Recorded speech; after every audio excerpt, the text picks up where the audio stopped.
দক্ষিণ এশিয়ার দেশগুলোর অভিন্ন স্বার্থে আঞ্চলিক সংস্থা সার্ক কার্যকরের সংস্থার সচিবালয়কে আরও নিবিড়ভাবে কাজের আহ্বান জানিয়েছেন প্রধান উপদেষ্টা ডক্টর মোহাম্মদ ইউনূস। সোমবার তেজগাঁওয়ে নিজ কার্যালয়ে সার্কের মহাসচিব গোলাম সারোয়ারের সঙ্গে বৈঠকে তিনি এই আহ্বান জানান।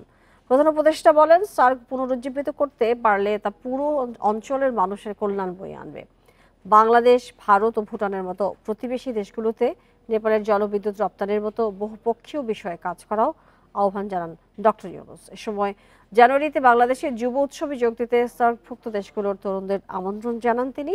প্রধান উপদেষ্টাকে ধন্যবাদ জানিয়ে গোলাম সারোয়ার বলেন, সার্ক পুনরুজ্জীবিত করার জন্য তার আহ্বানে দক্ষিণ এশিয়ার নেতারা উৎসাহিত হয়েছেন।